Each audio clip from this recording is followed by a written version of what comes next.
Paano nga ba gumawa ng hay? Ayan, at ipapakita ko sa inyo for today's video. Gandang araw! Dito na naman tayo sa farm ni Manoy. Gagawin po niya ngayon ay babayo lang naman niya yung loosened hay na naan dito. At ayan nga, makikita nyo kung paano binabaw. Ang paggawa po ng small balls ay kailangan na naman ng machine na kagaya ng nakikita nyo ngayon. Kung ang pagpapatakbo ng round ball tsaka square balls ay mahina lang, ito naman ay medyo may kabilisan. At maganda nga dyan ay mabilis niyang natapos itong paddock na to. Depende lang talaga kung walang aberya. Paggawa po ng hay ay kailangan timing din sa panahon. More on morning and night time ang paggawa ng hay. Hindi po during the day. Depende na lang kung meron kang machine na ginagamit para maging maganda. Perfect po yung pagkakagawa ng hay. Dito sa Australia, halos mga high-tech na talaga yung mga ginagamit na panggawa sa mga farm. Gaya ng nakikita nyo, hindi talaga kailangan ng kamay para magawa yung small balls. Since bata pa nga lang si Manoy ay ginagawa niya na itong mga gantong gawain. Kaya naman alam na alam niya yung paggagawa ng mga ganto. Sa isang pack nga po ay maabot ng 15 balls. At sa unang paddock na binal niya ay may halong ryegrass at loosened hay. Masarap pa rin pagkain ng mga baka yung ryegrass na yan. Pero kapag itinanim mo na yung ryegrass, halos hindi mo na siya matanggal sa paddock kasi talagang every time na magtutubig ka o matutubigan yung lupa ay tutubo talaga siya. Kasi ang ryegrass po ay part din ng mga grass. Kaya nga tinawag na grass.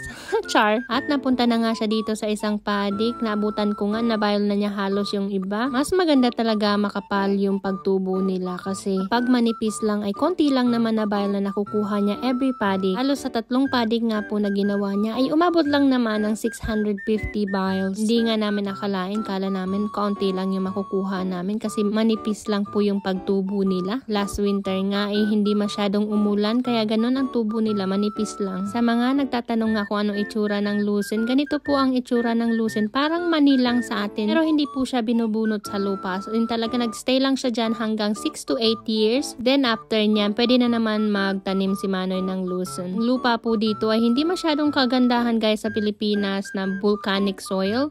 Dito po ay more on clay. Brown na brown talaga. Kaya kailangan ng madaming pataba sa lupa at madaming tubig para tumubo sila. At ayan na nga, naandito na siya sa pangatlong paddock. Dito siya nakakuha ng marami-rami na biles. Mas maganda nga na ang lupa mo ay katabi sa river kasi hindi ka na magtutubig sa lupa. Ito pong lupa namin dito ay kailangan ng bore water or galing sa lupa, kinukuha yung tubig para magkatubig lang kami. Kaya sa Pilipinas yung may pinapump. At after nga po niyan ay pumunta ako dito kay Cherry para pakainin po siya. Mention ko nga dati na si Cherry ay hinahandryer namin kasi namatay po yung nanay niya dahil po sa eye cancer. Kaya kami na lang nagpapakain. Pero ang bait po niya kasi alam naman niya kung paano uminom dyan sa bote na yan. At ang nilalagay nga namin sa milk powder na yan ay yung pang-cow talaga. Palagi talaga may extrang milk powder si Manoy kasi hindi naman palagi nangyayari pero in case ba meron kami. Kasi the last time, every time na merong mamamatay na nanay, kami ang magpapakain sa baby, ay ginagamit namin yung pang-human milk powder which is okay naman pero hindi masustansya para sa kanila. At after ko ngang napainom si Baby Cherry, Cherry po ang pinangalan namin kasi yung nanay niya ay Cherry. So Baby Cherry o Cheche. O diba, lagi may pangalan sila. Papunta na nga ako kay Manoy para pakainin naman siya. Naghanda ako ng pagkain para sa kanya kasi hindi siya makakauwi hanggang hapon na. At dito nga ay umiinit na kaya nakadress ako for today's video, diba? Ang shala, char.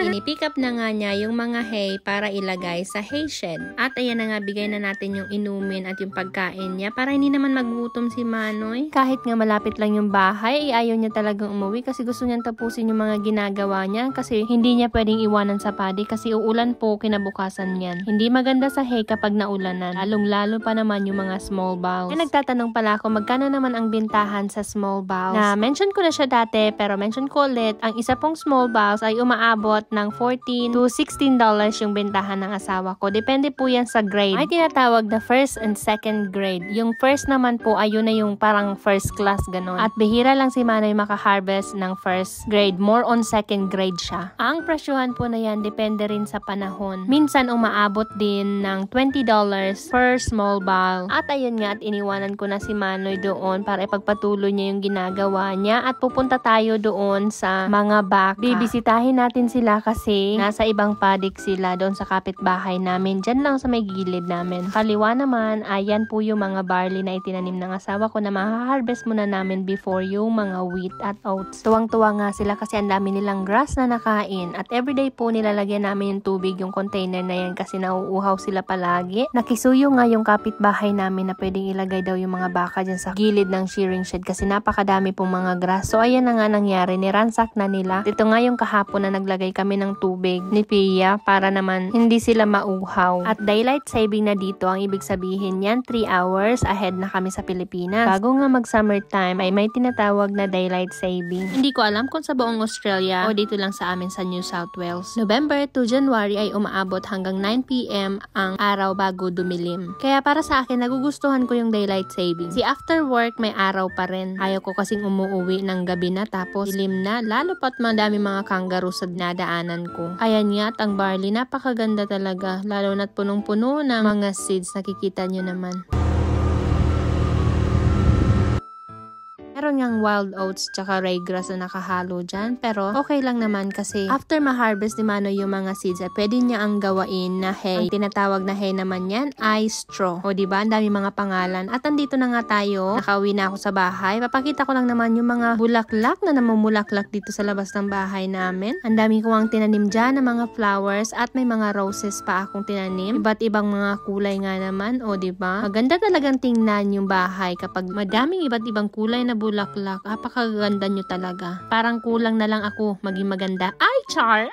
At yung mga bulaklak nga dyan, yung iba ay tinanim pa ni Manay Emily at namumukadkad na sila. Ikita nyo naman yung mga roses na yan. Ang daming mga bukol, ibig sabihin yan. Anytime soon ay mamumulaklak na sila. Meron nga ako ditong isang carnation. Tingnan nyo, napaka-red. Para lang siyang roses pero tinatawag po siyang carnation. Halos 3-4 na taon na yan sa akin pero hanggang ngayon namumulaklak pa rin talaga. After lang po ng winter, mamumulaklak sila talaga. Eto nga mga bulaklak na to, kinagisnan ko ay Daisy ang pangalan. Pero hindi pala, hindi ko ma-pronounce kaya hindi ko na lang sasabihin kasi baka mali pa yung masabi ko. Pinaniwala nyo ko na yan ang pangalan ng Daisy na yan. Pero hindi pala. Acting lang muna tayo, char. Ito nga at meron tayo mga onion leaves dito. At ayan po ang aking mga bulaklak. Napakaganda nyo. Lalo pa kayong mamumukadkad kapag nadiligan na kayo. Ay, char. Yung mga hindi pa nadidiligan dyan. Ay, ibig sabihin yung mga plant na hindi pa nadidiligan dyan. Magsabi naman kayo, magparamdam kayo para madiligan ko na kayo. Huwag nang mag-isip ng kung ano-ano pa yung mga halaman tinutukoy ko. Hanggang dito na nga lang po yung ating mini vlog. Thank you for watching po. See you po next time. Ingat kayo palagi. Bye!